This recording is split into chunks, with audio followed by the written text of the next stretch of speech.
యొక్క సన్నిధిలో ఈ విధంగా మరి ఒకసారి మనందరం కూడా కలుసుకొని ఆయన మాటలను ధ్యానం చేసే భాగ్యాన్ని అనుగ్రహించినందుకు దేవునికి కృతజ్ఞతాస్తుతులు చెల్లిస్తూ మిమ్మల్ని కూడా ఈ మెడిటేషన్కి ప్రేమపూర్వకంగా ఆహ్వానించుచున్నాను. సామెతల గ్రంథకర్త కొన్ని డిఫరెన్సెస్ని చూపిస్తూ ఉన్నాడు. భక్తిహీనులకు నీతిమంతులకు మధ్యన ఉన్న వ్యత్యాసాన్ని మనకు తెలియపరుస్తున్నాడు. 13వ అధ్యాయంలో మనము కొన్ని వచనాలని ఉదయకాలం అందు ధ్యానం చేద్దాం. Let's pray before we meditate these verses. పరిశుద్ధుడా, మా ప్రియ ప్రభువా, మా రక్షక, ఈ ఉదయకాలము మీ మాటలను వినడానికి మాకు వినగలిగిన చెవులు, గ్రహించగలిగిన హృదయమును అనుగ్రహించమని, వీటిని మా జీవితములకు అన్వయించుకొనుటకు మాకు సహాయము దయచేయమని క్రీస్తు యేసు పరిశుద్ధ నామములో ప్రార్థిస్తున్నాం తండ్రి, ఆమేన్. దేవుని నామానికి స్తోత్రం. మరి ఒకసారి అందరికీ కూడా వందనాలు చెల్లిస్తున్నాను. సామెతల గ్రంథం 13వ అధ్యాయం 7వ వచనాన్ని మనం చూద్దాం. Let us see verse 7 of chapter 13. ధనవంతులమని చెప్పుకొనుచు లేమిడి గలవారు కలరు, దరిద్రులమని చెప్పుకొనుచు బహుధనం గలవారు కలరు. ఈ లోకంలో అనేకమైన వేషధారణ జీవితాలను జీవించే మానవులు, లేదంటే ఈ లోక సంబంధమైనటువంటి వారు హిపోక్రిట్స్గా జీవిస్తూ ఉంటారు. వేషధారులు ఏం చేస్తారు అనేది మనకు బాగా తెలుసు. నటిస్తూ ఉంటారు. ఇప్పుడు ఒక్కొక్కసారి మనం కొన్ని వార్తలను చూస్తూ ఉంటాం. అదేమిటంటే, ఒక నకిలీ అవతారం ఎత్తిన ఆఫీసర్స్ గాను, లేదు అంటే ఒక ప్రముఖమైన వ్యక్తి దగ్గర పనిచేసే వారిగాను తమను తాము ప్రజెంట్ చేసుకొని మనుషులను మోసం చేసి కొంత డబ్బుతో పారిపోయేటువంటి వారు ఉంటూ ఉంటారు. వీరు చాలా వారి యొక్క అపియరెన్స్ని చూసినట్టయితే మంచి మంచి బట్టలు వేసుకుంటారు, తర్వాత మంచి మంచి కార్లు మెయింటైన్ చేస్తూ ఉంటారు. అయితే వారి యొక్క హృదయంలో మాత్రం వారికి తెలుసు మనం నిజమైన వ్యక్తులం కాదు అని చెప్పి. ఎప్పుడైతే బయటపడిపోతుందో, ఈ రహస్యం బయటపడిపోయినప్పుడు మనకు అర్థం అవుతుంది ఏంటి అంటే, ఓ ఇతను నకిలీ వ్యక్తి అన్నమాట. So we will go and complaint. ఎవరైతే తన చేతిలో మోసపోయారో వారిని పోలీసులు అరెస్ట్ చేస్తారు కంప్లైంట్స్ తీసుకొని. సో వీరు పైకి మాత్రం ధనవంతుల్లాగా కనిపిస్తారు.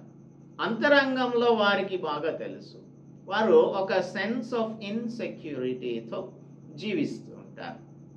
సో ఆ సెన్స్ ఆఫ్ ఇన్సెక్యూరిటీని కప్పిపుచ్చుకోవడానికి ఆత్మగౌరవం ప్రదర్శిస్తూ ఉంటారు. ఆత్మగౌరవాన్ని పెంపొందించుకోవడానికి ధనవంతుల్లాగా కనిపిస్తూ ఉంటారు.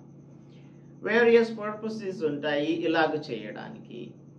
అయితే ఇది ఇహలోక సంబంధంగానే దీనిని మనము ఒక అవలక్షణంగా పరిగణించినప్పుడు, ఆత్మ సంబంధంగా ఆలోచించినట్లయితే ఒక వ్యక్తి పైకి మాత్రం ఆత్మీయతను ప్రదర్శిస్తూ అంతరంగంలో పరిశుద్ధంగా జీవించకపోతే, హృదయములను అంతరంగములను పరిశీలించే దేవుడు ఏమాత్రమును కూడా ఉపేక్షించాడు. దానికి రావలసిన ప్రతిఫలాన్ని ఖచ్చితంగా ఇస్తారు. ఎవరైతే వారి క్రియలను బట్టి దేవుడు వారికి ప్రతిఫలం ఇస్తారు, జీతాన్ని పుచ్చుకొని వస్తారు. సో ఈ లోక సంబంధంగా ఇటువంటి వారు చాలామంది ఉంటూ ఉంటారు. అయితే ఆత్మీయంగా వేషధారులుగా ఉండే వారికి చాలా ప్రమాదం పొంచి ఉంది అని మనం చెప్పవచ్చు. ఒక సంఘం ఉంది, ప్రకటన గ్రంథం 3వ అధ్యాయంలో. ఆ సంఘం ఎలా ఉంటుంది అంటే, పైకి మాత్రం ఏమీ కొదువు లేదని చెప్పుకుంటూ ఉంటుంది. ధనవంతుడను అని నీవు అనుకుంటున్నావు. 3వ అధ్యాయం 17వ వచనంలో లవోదికయ సంఘం నాకు రాస్తూ యేసు ప్రభు చెప్తూ ఉన్నారు. ఏమంటున్నారు? నీవు దౌర్భాగ్యుడవు, దిక్కుమాలిన వాడవు, దరిద్రుడవు, గ్రుడ్డివాడవు, దిగంబరుడవై ఉన్నావని ఎరుగక, నేను ధనవంతుడను, ధనవృద్ధి చేసి ఉన్నాను, నాకేమీ కొదువు లేదని చెప్పుకుంటున్నావు. కానీ ఇదంతా కూడా దేవుడు ఉమ్మివేయను ఉద్దేశించుచున్నాను అని అంటున్నాడు. సో వారు దారిద్ర్యంలో ఉన్న సంగతి వారికి తెలియదు. They were in a wretched condition. They were poor. They were blind. They were naked. And they were pitiable. ఇటువంటి పొజిషన్లో ఉంటూ కూడా ధనవంతులమని చెప్పుకుంటున్నారు, ధనవృద్ధి చేసుకున్నామని అనుకుంటున్నారు, ఏమి కూడా కొదువు లేదని అనుకుంటున్నారు. అయితే స్పిరిచువల్ బ్యాంక్రప్సీలో ఉన్నారు, అనగా ఆత్మీయంగా పతనం చెందిన స్థితిలో ఈ సంఘం వారు ఉన్నారు అని యేసు ప్రభు చెప్తున్నారు. సో ఇటువంటి వారిని మనం ఏమని చెప్పాలంటే హిపోక్రిటికల్ బోస్టర్స్ అని చెప్పాలి. హిపోక్రిటికల్ బోస్టర్స్ ఏం చేస్తారంటే డంబములు పలుకుతూ ఉంటారు. వీరు అదే పలుకుతూ ఉన్నారు, డంబాలు పలుకుతూ ఉన్నారు. ఎందుకు అంటే వీరికి ఆత్మగౌరవం కావాలని అనుకుంటున్నారు, అంతేగాని స్పిరిచువాలిటీ కావాలని అనుకోవడం లేదు. అపోస్తలుడు పౌలు ఏమంటాడంటే 2వ కొరింథీయులకు రాసిన పత్రిక 6వ అధ్యాయం 10వ వచనంలో, మేము ఏమీ లేని వారమైనట్లుండి సమస్తం కలిగిన వారు. He was humbly presenting himself as a person who doesn't have anything. మేము పేదవారిలాగా కనిపిస్తున్నాము కానీ మేము సమస్తము కలిగిన వారు. If you are a child of God, దేవుని యొక్క విడిగా నీవు జీవిస్తూ ఉన్నప్పుడు దేవుడు ఈ సర్వ సృష్టికి అధికారిగా ఉన్నాడు. So there is nothing lakh. నాకు యెహోవా నా కాపరి, నాకు లేమి కలుగదు అని అంటున్నాడు కదా కీర్తనకారుడు 23వ కీర్తనలో. ఐ షల్ నాట్ వాంట్, నాకు లేమి కలుగదు. దేవుడు మనతో ఉంటే మనం లేమిడి కలవారం కాదు. ఇక్కడ ధనవంతులమని చెప్పుకొనొచ్చు, లేమిడి గలవారు colour.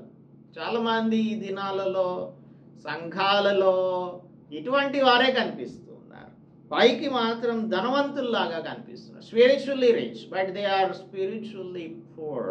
They are in a wretched condition, pitiable condition.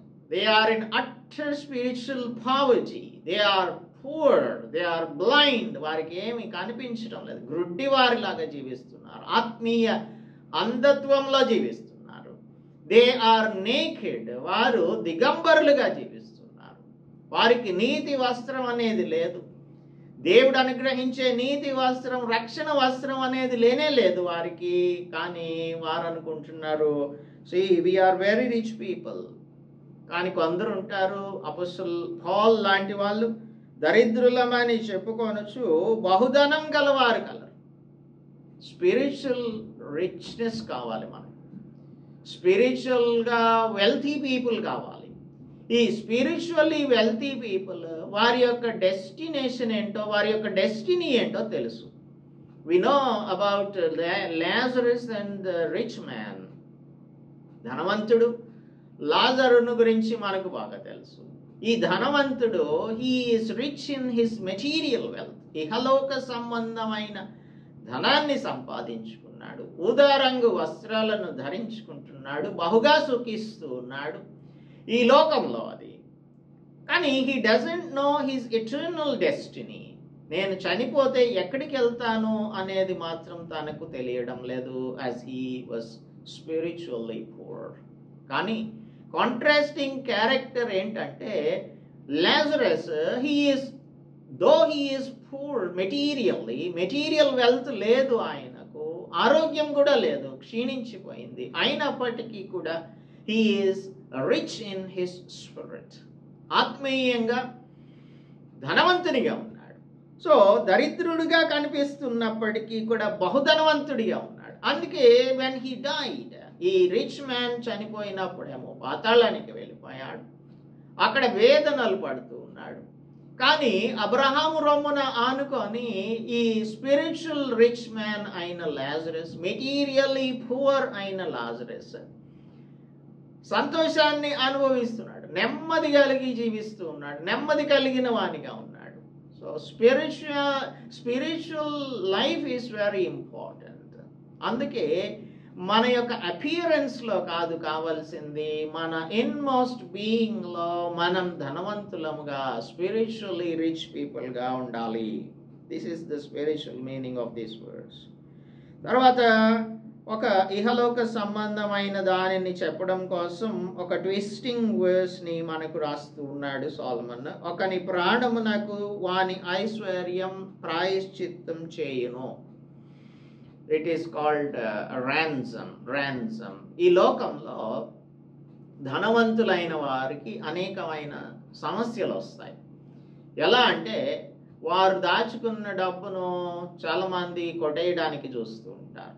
ఈ లోకంలో మనము ధనం సంపాదించుకుంటే అక్కడ చిమ్మెట, తుప్పు ఉంటుంది.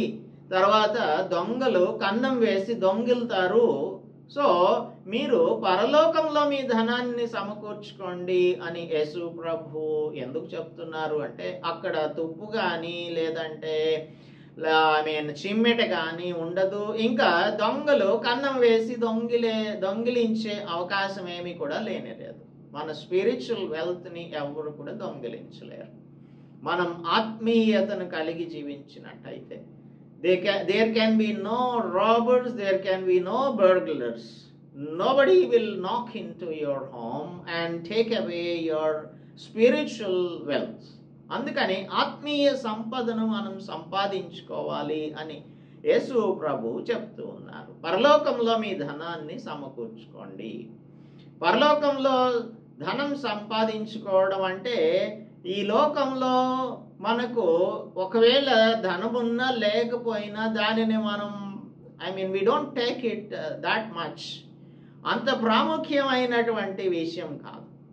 ఇప్పుడు ఇక్కడ ప్రాయశ్చిత్తం చేస్తాడు, ఒకని ప్రాణమునకు వాని ఐశ్వర్యం ప్రాయశ్చిత్తం చేస్తుందంటే మనం డబ్బుతో ప్రాయశ్చిత్తాన్ని కొనుక్కుంటామని కాదు. స్పిరిచువల్గా మనం ర్యాన్సమ్ని కొనుక్కుంటామని కాదు. అది మనకు యేసు ప్రభువే చెల్లించారు. స్పిరిచువల్ ర్యాన్సమ్, తన రక్తాన్ని చిందించి మనలను ఆయన క్రయధనము చెల్లించి మనలను ఆయన కొనుక్కున్నారు. సో వెలబెట్టి కొనుక్కున్నారు. That's a different issue. ఇక్కడ సోలమన్ చెప్పేది ఏంటంటే, ఒక రిచ్ మ్యాన్ ఉంటే వారి యొక్క పిల్లలను లేకపోతే వారి సంబంధించినటువంటి వారిని కిడ్నాప్ చేశారు అనుకోండి. కిడ్నాప్ చేసి ర్యాన్సమ్ అమౌంట్ని పే చేయమని వారు చెప్తూ ఉంటారు. ర్యాన్సమ్ని పే చేయమంటారు. సో ఆ ర్యాన్సమ్ పే చేయమన్నప్పుడు ధనవంతుడు కాబట్టి తన దగ్గర ఉన్న ధనాన్ని ఇచ్చి వారి పిల్లల్ని మరలా వెనక్కి తీసుకొని రావచ్చు. కిడ్నాప్కి గురైనటువంటి వారిని డబ్బులు ఇచ్చి తీసుకొని రావచ్చు. ఇది రిచ్ పీపుల్కి మాత్రమే ప్రాబ్లం. అదే దరిద్రులు ఉన్నారనుకోండి, దరిద్రుడు బెదిరింపు మాటలు వినడు. సపోజ్ ఎవరైనా సరే దరిద్రుని యొక్క బిడ్డను కిడ్నాప్ చేస్తారా? నంబర్ 1 చెయ్యరు. ఒకవేళ చేసి బెదిరించారనుకోండి, మీరు ఇన్ని డబ్బులు ఇస్తేనే మీ పిల్లాడిని వదిలిపెట్టేస్తామంటే, బాబు మా దగ్గర డబ్బులు ఏం లేవు, మీరే ఉంచుకోండి, మేము పెంచలేకపోతున్నాం మా పిల్లవాడిని, మీరు పెంచుకోండి అని అంటారు. సో బెదిరింపులకు లొంగేటువంటి పరిస్థితి లేనేలేదు. అందుకే ధనవంతునికి ప్రాబ్లమ్స్ ఉండొచ్చేమో కానీ ఇహలోక సంబంధమైన ధనవంతులకు, దరిద్రులకు ఎటువంటి ప్రాబ్లమ్స్ ఉండవు. అందుకే తిమోతికి రాస్తూ అపొస్తలుడు పౌలు మొదటి పత్రిక 6:6లో సంతుష్టి సహితమైన భక్తి గొప్ప లాభ సాధనమై ఉన్నది అని అంటాడు. గొప్ప లాభ సాధనమై ఉన్నది. మనం ఈ లోకంలోనికి ఏమీ కూడా తీసుకురాలేదు. మనం వెళ్ళేటప్పుడు ఏది కూడా తీసుకొని వెళ్ళము. కాబట్టి మనం ఈ లోకంలో ధనవంతులముగా ఉండటానికి మనము అపేక్షించవద్దు. అపేక్షించినట్టయితే శోధనలో, ఒరిలో, అవివేకయుక్తములను, హానికరములు అయిన అనేక దురాశలలో పడిపోతాము. అట్టివి మనుషులను నష్టంలోను, నాశనంలోను ముంచి వేస్తాయి. ఎందుకనగా ధనాపేక్ష సమస్తమైన కీడులకు మూలం. కొందరు దానిని ఆశించి విశ్వాసంలో నుంచి తొలగిపోయి నానా బాధలతో తమ్ముని తామే పొడుచుకున్నారు. అందుకే సంతుష్టి సహితమైన భక్తి, godliness with contentment is great gain, గొప్ప లాభ సాధనమై ఉన్నది. అందుకే మనము ఏది ఉన్నా లేకపోయినా సరే మనము ధనాపేక్ష లేని వారంగా ఉండాలి అని హెబ్రీయులకు రాస్తూ 3:15 చెప్తూ ఉన్నాడు అపోస్తలుడు పౌలు. ధనాపేక్ష లేని వారై మీకు కలిగిన వాటితో తృప్తి పొంది ఉండండి. మీరు తృప్తి పొంది ఉండండి. So this is the right perspective on what is truly important. ఏది నిజంగా మనకు కావాలి అనేది మనకు అర్థమైతేనే మనం ఈ లోకంలో సంతృష్టి కలిగిన వారంగా జీవించగలుగుతాం. ఈ 2 వచనాలకి కంటిన్యూయేషన్ 11వ వచనం. 9-10 వచనాలు వేరే విషయాన్ని మాట్లాడుతున్నాయి. ఇది రేపటి దినమందు చూద్దాము. 11వ వచనము, మోసం చేత సంపాదించిన ధనము క్షీణించిపోతుంది. మోసంతో సంపాదించడం అంటే wealth acquired by dishonesty. Wealth acquired by dishonesty. దీనిని మనం 2 విధాలుగా చెప్పవచ్చు. ఒకటి ఏంటంటే డిజానెస్ట్గా ఎర్న్ చేసిన మనీ, అంటే ఇతరులను మోసం చేసి, ఇతరులను వంచించి, ఇతరులను చీట్ చేసి, తర్వాత దొంగతనం చేసి, లేదంటే దోపిడీ చేసి, మాయా పద్ధతులలో సంపాదించడం. ఇది ఒకటి డిజానెస్ట్లీ ఎర్న్డ్ మనీ. కాబట్టి ఈ విధంగా సంపాదించినటువంటిది క్షీణించిపోతుంది, డిమినిష్ అయిపోతుంది ఆర్ డ్విండల్ అయిపోతుంది. ఇట్ డ్విండల్స్. సో ఇది నిలవదు, ఇది ఏమాత్రము కూడా నిలవదు. కష్టం చేసి కూర్చుకొని వాడు తన ఆస్తిని వృద్ధి చేసుకుంటాడు. ఇప్పుడు డిజానెస్ట్లీ ఎర్న్డ్ మనీ అయితే అది మన దగ్గర నిలవదు. ఆకాన్ ఉన్నాడు, ముందుగానే జాషువా చెప్పాడు, ఈ యెరికో పట్టణంలో శపితమైన దానిని దేన్ని తీసుకోవద్దు అబ్బాయి అని చెప్పాడు. చెప్తే తనకు అంటే మన మనసులో ఏదైతే ఆశ ఉంటుందో దాన్ని బట్టి చేస్తాం. తీను ఏం చేశాడు, ఒక సినారు వస్త్రాన్ని 200 షెకెల్స్ 200 షెకెల్స్ సిల్వర్ని 20 షెకెల్స్ గోల్డ్ బార్ని తీసుకొని తన టెంట్లో దాచిపెట్టుకున్నాడు. 7వ అధ్యాయంలో చూడొచ్చు యెహోషువ గ్రంథంలో. దాచిపెట్టుకుంటే దేవుడు వెంటనే చెప్పేశాడు, ఇశ్రాయేలీలలో శపితమైన దానిని ఒకటి తీసుకొని వచ్చాడు, పాపంలో ఉన్నాడు కనుక వాడిని పట్టుకుంటే వాడు టెంట్లో దాచిపెట్టుకున్నాడు. వాడి పాపం వాడిని పట్టుకుంది. అతన్నే కాదు తన కుటుంబాన్ని కూడా పట్టుకుంది, రాళ్ళు పెట్టి కొట్టి చంపేయాల్సిన పరిస్థితి వచ్చింది. సో ఈ విధంగా వచ్చినది ఎలా పోతుంది అంటే అలాగే పోతుంది. ఆఖరికి మరణం కూడా సంభవించవచ్చు. గెహాజీ కూడా అంతే చేశాడు కదా. తాను వెళ్ళాడు, నయమాను దగ్గరికి వెళ్ళి తెచ్చుకున్నటువంటి దానిని బట్టి తన యొక్క జీవితంలో కుష్ఠరోగాన్ని అనుభవించాల్సి వచ్చింది. అదేమన్నా పనికి వచ్చిందా? కుష్ఠరోగం ఉంది కాబట్టి నయమాను యొక్క పరిస్థితి బాగలేదు అన్న సంగతి తెలుసుకొని ఈ ప్రవక్త దగ్గరకు వచ్చాడు. ఆ కుష్ఠరోగాన్ని పోగొట్టుకుంటే కుష్ఠరోగాన్ని అంటించుకున్నాడు గెహాజీ. సో తనకున్న దానితో సంతృష్టి సహితంగా జీవించటం లేదు. రెండవది, దీనిలోనే ఒక వెర్షన్లో మనం ఇంగ్లీష్ బైబిల్లో చూస్తే గెట్ రిచ్ క్విక్ స్కీమ్స్ అని ఉంటాయి. గెట్ రిచ్ క్విక్ స్కీమ్స్ ఎన్ఎల్టీలో చూస్తే, ఇంగ్లీష్ బైబిల్లో ఎన్ఎల్టీ బైబిల్లో చూస్తే గెట్ రిచ్ క్విక్ స్కీమ్స్ అని అంటే మనం త్వరితంగా హేస్టీగా సంపాదించుకోవాలి అని అనుకుంటారు చాలామంది. త్వరగా సంపాదించుకోవాలి అంటే అంత ఈజీ కాదు. కష్టం చేసి సంపాదించుకుంటే, అది కూర్చుకుంటే ఇది కొంచెమే పెరుగుతుంది, ఒక్కసారి పెరిగిపోతుంది. ఇప్పుడు మన వాళ్ళు ఏం చేస్తుంటారు అని అంటే, క్రైస్తవులైన వారే కొన్ని ఈ స్కీమ్స్ ఉంటాయి. స్కీమ్స్ ఎలాంటి స్కీమ్స్ అంటే, మీరు ఒకరినో ఇద్దరినో ఈ స్కీమ్లో జాయిన్ చేస్తే మీకు మెంబర్షిప్ ఇస్తాం. తర్వాత మీరేం అవసరం లేదు, you have to SIT Idol. మీరు ఖాళీగా కూర్చుంటే చాలు, మీరు అలా పెరిగిపోతూ ఉంటారు. ఎందుకంటే వీళ్ళు ఏం చేస్తారు, ఇంకిద్దరిని తీసుకొస్తారు, వాళ్ళు ఇంకిద్దరిని తీసుకొస్తారు. అలా తీసుకొస్తే మీరు నెలకు వచ్చేపాటికి కొన్ని లక్షల రూపాయలు సంపాదించవచ్చు. 1 సంవత్సరం లోపు మీరు లక్షాధికారి అయిపోతారు. కోటీశ్వరులు కూడా అయిపోవచ్చు అని చెప్తూ ఉంటారు. ఇలాంటి స్కీమ్స్లో జాయిన్ అవుతూ ఉంటారు. ఇంకా క్రైస్తవులైనటువంటి వారు ప్రపంచంలో ఒక అవలక్షణం ఉంటుంది, ఒక సాధారణమైన అవలక్షణం, కామన్ వాయిస్ అంటాం. అదేంటంటే భారీ బహుమతిని సంపాదించుకోవడానికి లాటరీస్లో లాటరీ టికెట్లు కొంటూ ఉంటారు. ఇది ఎప్పుడైనా సరే ఒకవేళ లాటరీ తగిలింది అనుకోండి, ఆ లాటరీ వలన వచ్చిన డబ్బు కష్టార్జితం కాదు కనుక దానిని ఏ విధంగా వెచ్చించాలో తెలియక దానిని దుర్వినియోగమే చేస్తారు. ఇటువంటి వాళ్ళు ఈ లాటరీ తగలక ముందు ఉన్న ఆర్థిక పరిస్థితి కన్నా లాటరీ వచ్చిన తర్వాత కొన్ని దినాలకు హీనమైనటువంటి వర్స్ కండిషన్లోనికి వెళ్ళిపోతారు. ఎందుకంటే దీనిని సరిగా వినియోగించుకోలేరు. సో ఈ లాటరీ కర్స్ అంటారు దీనిని. డిజానెస్ట్గా సంపాదించిన డబ్బు, హేస్టీగా సంపాదించిన డబ్బు అది క్షీణించిపోతుంది, మన దగ్గర ఉండదు. కష్టం చేసి కూర్చుకుంటే అది మన దగ్గర నిలుస్తుంది అని సాల్మన్ మనకు తెలియజేస్తున్నాడు. సో మనం క్విక్ మనీ కోసం ఆశపడుతున్నామా? లేదు అంటే కష్టపడి మనము కష్టార్జితం వలన సంపాదించుకున్న డబ్బులను అనుభవించాలనుకుంటున్నామా?